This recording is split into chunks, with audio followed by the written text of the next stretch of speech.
kwaGogo. So asenzeni isiqiniseko ke sokuthi ke siyayazi into esiyibambile ukuthi ibaluleke kangakanani iTheku. Kade sitoyitoya ke mabole ehlanu. Shama toyitoy all around. Sithi ithala abahlukane nalo, heads of Ithala Bank. Omunye uzobuza ukuthi hawu yini Ithala Bank? Ithala Bank ilona bank okuyilona eli-ownwa uhulumeni wakwaZulu. I-economic policy yethu njengomkhonto ithi wonke amabhanki kumele anationalizwe, including i-South African Reserve Bank. Abanye bethu abazi ukuthi i-South African Reserve Bank ayi-ownwa eSouth Africa. I-ownwa amazwe angaphandle, o-Australia, o-Germany. Kunendoda nje ekuthiwa uMichael Dewar, Michael Dewar, wase-Germany, who-owner anything between 0.5 and 57% of the South African Reserve Bank.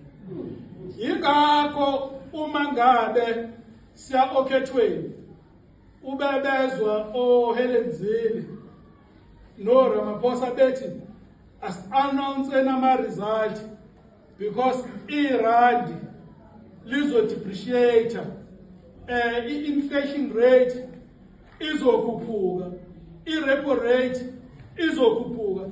Ingoba ama-international investors ayasaba uma ngabe umkhonto wesizwe uzothatha over kulelizwe, because esikumele simele i-total emancipation yomuntu omnyama.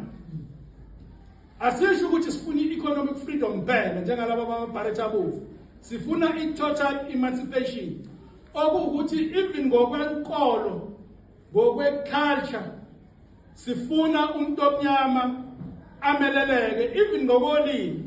Because mangathi ngiyakhuluma isiNgisi la ngishelele ngegama lodwa, hey niyohamba nikhuluma ngaphi nize nifike emakhaya wasibhede isiNgisi.